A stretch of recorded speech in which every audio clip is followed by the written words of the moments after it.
They were sent to fight a war, but ended up changing the world. Before they ever fired a rifle, the Harlem Hellfighters carried a different kind of weapon, music. On the battlefields of France, where artillery shook the earth and soldiers clung to life, an African-American military band played jazz so powerful, it crossed trenches, crossed cultures, and crossed oceans. This is the true story of how one regiment fought racism at home, fought the Germans in Europe, and gave birth to a global musical revolution.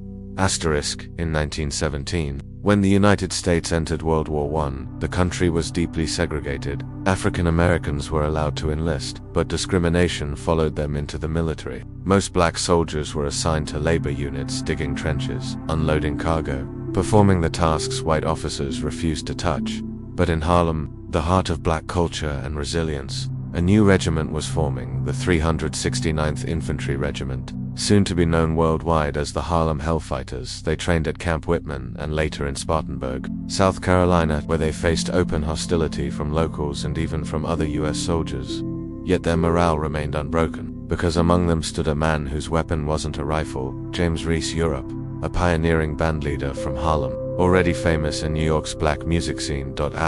James Reese Europe believed music was more than entertainment, it was identity, pride, and power. When he became the 369th Band, he turned the regiment into something the US Army had never seen, a military band that blended traditional marching rhythms with early African-American jazz. This wasn't the jazz of the 1930s, this was its raw ancestor, syncopated drumming, blues-influenced melodies, Caribbean rhythms, and the driving force of ragtime. Europe believed the world was ready for this sound, even if America wasn't.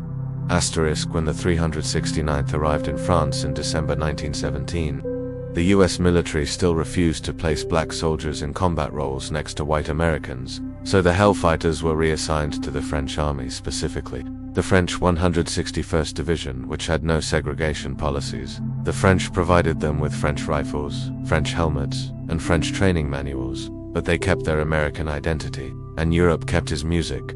Asterisk, before the regiment even saw combat, James Reese Europe and his band began performing for French civilians and Allied troops. This was the first time many Europeans had ever heard jazz. Eyewitness accounts describe crowds gathering in shock and excitement. The rhythms were unfamiliar, the energy electric, the style unlike anything in European music. Soldiers who had been numb from trench warfare felt alive again, a French officer later wrote. They gave us the American spirit, the music of a people who would never be defeated. Europe's musicians, Noble Sissel, Harry Aguiza and others became stars overnight. Their performances spread across France, from training camps to officers' clubs to military parades. Asterisk, when combat finally came, the Harlem Hellfighters proved their name wasn't just about music.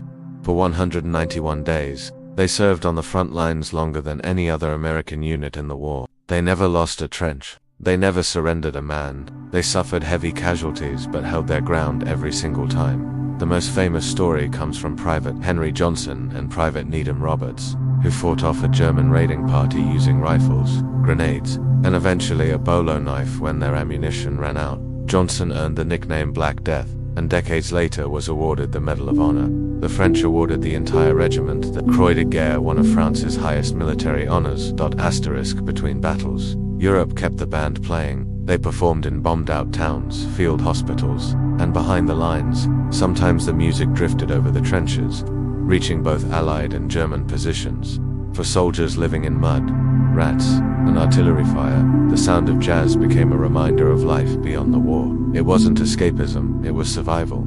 Even European classical musicians came to listen, fascinated by the rhythms and improvisation. Many historians say this was the spark that later ignited Europe's love for jazz in the 1920s. Asterisk, in February 1919, the Harlem Hellfighters returned to New York. A massive parade marched up Fifth Avenue into Harlem, thousands cheering, waving flags, celebrating their bravery.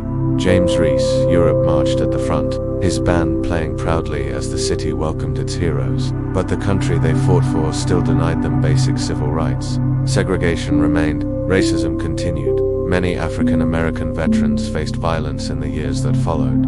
Europe himself died only months later in a tragic incident, ending the life of a man who transformed world music. Asterisk, though the war ended, the impact of the Harlem Hellfighters never faded. Their frontline concerts introduced jazz to France, Britain, and much of Western Europe. Their courage in battle proved the strength of black soldiers in a segregated army. Their music helped spark the global spread of jazz, eventually influencing artists from Paris to Berlin to London. And their story became a symbol of a truth. America struggled to acknowledge that patriotism and excellence are not defined by skin color. Asterisk, the Harlem Hellfighters fought 2 wars at once, one against the German army, and another against the prejudice of their own country. On the battlefield, they won respect. Through music, they changed culture, and in history, they left a legacy far louder than gunfire, a legacy carried by every note of jazz that still echoes across the world. Because sometimes, the most powerful weapon on a battlefield is a song